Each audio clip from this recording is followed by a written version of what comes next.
What is up, Patriots? I'm your host, John O'Connor, and it's Monday, October 20th. Welcome to another episode of O'Connor's Quick Strike. I hope everyone had a great weekend.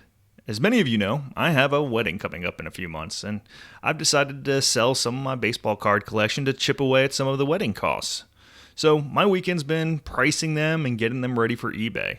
So pretty low-key weekend. Oh, and I also watched some On Patrol Live, watched some of the Tennessee-Alabama game, and then watched the NASCAR Talladega race. Also planned out my American flag pumpkin carving design, which I plan to do next weekend. And once that's completed, I'll get a picture up on X of when it's done. So overall, a pretty relaxing weekend.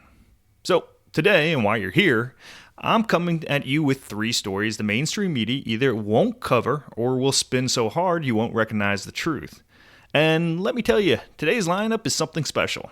We've got breaking news from yesterday that happened in South America that should give every American hope.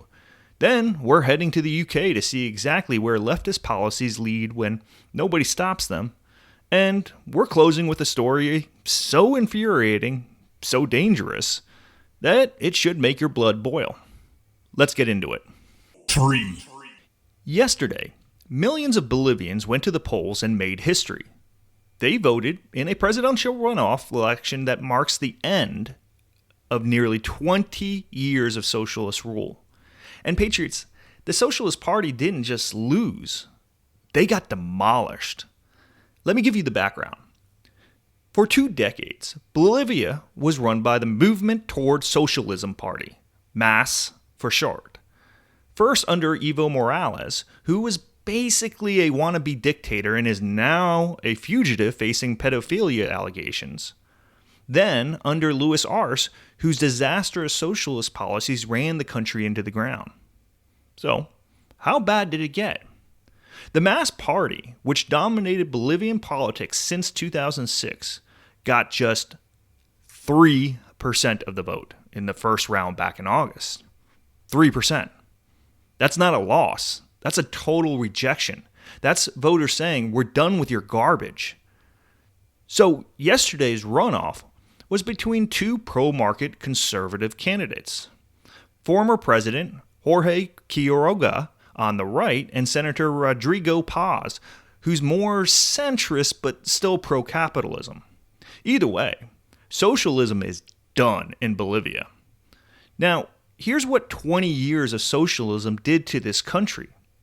Inflation hit 23%, the highest since 1991. They have massive fuel shortages. People are literally sleeping in their cars overnight just to wait in line for just a few gallons of gas. The country's net reserves fell from $14 billion a decade ago to about $2 billion today. Oil production fell 60%. Natural gas output dropped 46%.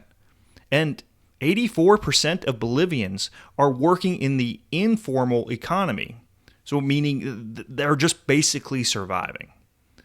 This is what socialism always does. It promises equality and delivers poverty. It promises prosperity and delivers shortages. It promises freedom and delivers misery. And here's the part that should matter to Americans. Both candidates in yesterday's election flew to Washington to meet with the Trump administration officials. And the Secretary of State, Marco Rubio, called this election one of the more promising developments after 2 decades of anti-American hostility under the socialists. Because guess who Bolivia was buddying up with under socialism? China, Russia, Cuba, and Venezuela. All the greatest hits of tyranny and failure. Now they want to restore relations with the United States and open their economy to foreign investment. Bolivia has the world's largest lithium reserves. That's critical for batteries and technology. Under socialism, it was locked up and poorly managed. Now it's going to be developed properly with free market principles. This election is huge, and almost nobody in America is talking about it. While the mainstream media obsesses over every Trump tweet and covers leftist No King protests, an entire country just rejected socialism and chose capitalism. An entire country said enough to the policies that Bernie Sanders and AOC want to bring here. Pay attention to what happened in Bolivia, because it's a preview of what needs to happen here if we ever let the left take full control. 2. Now, let's talk about what happens when leftists actually get that control. Let's go to the United Kingdom. This past Saturday, just 2 days ago, thousands of Brits marched through London protesting their government's plan to force mandatory digital IDs on every citizen. And when I say mandatory, I mean mandatory. You won't be able to work without one. You won't be able to access government services. Prime Minister Keir Starmer said it plainly, and I quote, "You will not be able to work in the United Kingdom if you do not have digital ID. It's as simple as that," end quote. The protesters carried signs that should chill every freedom-loving American. If you accept digital ID today, you've accepted social credit tomorrow. Another one. Once scanned, never free. No to digital ID. A petition against this plan has nearly 3 million signatures. In a country of just 67 million people, that's massive. The petition says, and I quote, "We think this would be a step towards mass surveillance and digital control, and that no one should be forced to register with state-controlled ID systems." And, in my opinion, they're absolutely right. This is about control. Now, the government is pitching this as a way to combat illegal immigration, claiming that if employers have to verify digital IDs, they won't hire illegal immigrants. But here's the thing. Criminals don't follow laws. Illegal immigrants aren't exactly known for respecting rules about documentation. So, who does this really impact? Law-abiding British citizens. This whole plan comes from Tony Blair, the globalist former Labour Prime Minister who's been pushing this for 20 years. It's wartime-style identity papers repackaged with technology. And the left-wing Labour government under Keir Starmer is making it happen by 2029. But it gets worse. The government initially said this was just about work and immigration. Now, they're talking about expanding it to everything. Want to buy a pint at the pub? Show your digital ID to prove your age. Want to access healthcare? Digital ID. Want to open a bank account? Digital ID. This is the social credit score system that China uses, just with a British accent. And here's what really gets me. Britain already tried this. Labour passed mandatory ID cards back in the 2000s under Tony Blair. When the Conservative Liberal coalition took over in 2010, one of their first acts was repealing it because the British people hated it. But now, Labour is back in power, and they are doing it again. Except, this time, it's digital and even more invasive. The UK is also cracking down on free speech in ways that should terrify Americans. They passed something called the Online Safety Act that allows the government to fine social media companies up to £18 million, or 10% of their global revenue, if they don't censor content according to British standards. And it's already happening. When there were anti-immigration protests recently, British users on X, Twitter, started getting messages saying, "Due to local laws, we are temporarily restricting access to this content." People couldn't even view footage of protests in their own country. VPN searches in Britain surged 700% as people tried to get around the censorship by making it look like they were in another country. This is where the leftist policies lead. Once they get power, they don't want to govern. They want to control. They want to know where you are, what you're doing, what you're saying, who you're talking to. They want total surveillance wrapped in the language of safety and combating misinformation. The Trump administration's State Department just released a report saying that human rights in the UK have worsened due to speech crackdowns. The United States government is officially concerned about freedom in Britain. Just let that sink in. Americans need to pay attention to what's happening in the UK, because the same leftists who want to censor misinformation here are watching what Labor does over there and taking notes. The same people who want hate speech laws here are cheering Britain's restrictions. The same people who want a national database here love the idea of mandatory digital IDs. This is the canary in the coal mine, folks. Britain is showing us exactly where these policies lead, to a surveillance state where the government tracks your every move and censors your speech. The good news? That British people are fighting back. 3 million signatures on that petitions, thousands marching in the streets. They see where this is going, and they're saying no. We need that same energy here. So for this final story, I'm just going to preface this. I'm going to butcher some names here as we go through this, and I think you'll understand quickly why. But now this is the story that's going to make you furious. The FBI just arrested a 33-year-old Hamas operative named Mahmoud Amin Yaqub al-Mahdoudi. Again, there's going to be some butchering here. He participated in the October 7, 2023 terrorist attack on Israel. You know, the one where Hamas slaughtered over 1,200 people and kidnapped about 250 hostages. And where did they arrest him? Lafayette, Louisiana, working at a restaurant. Let that sink in.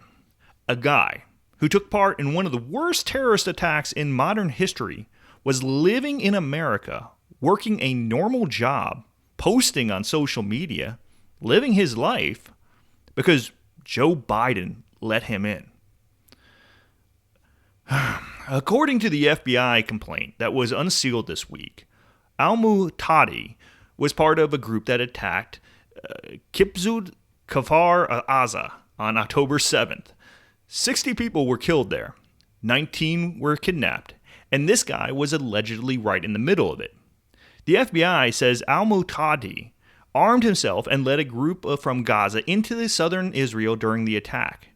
In phone calls that morning, he told his terrorist buddies to bring the rifles and that there is kidnapping and it's a game which will be a good one.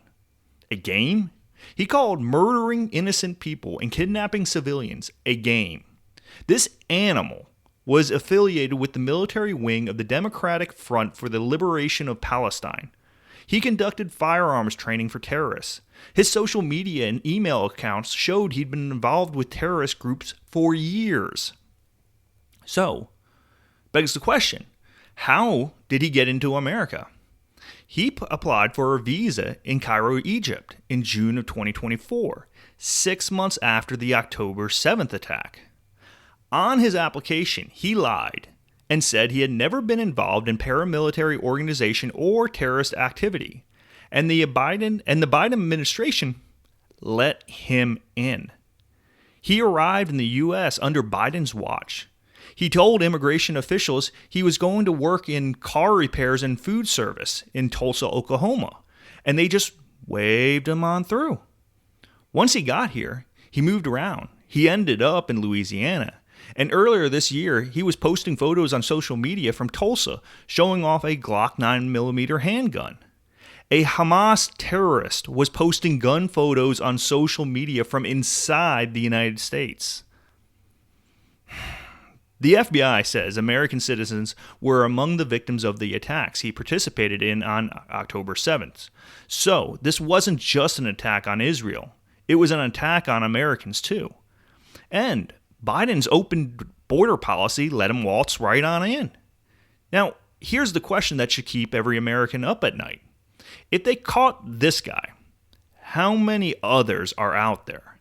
How many other terrorists slipped through Biden's disaster of a border policy?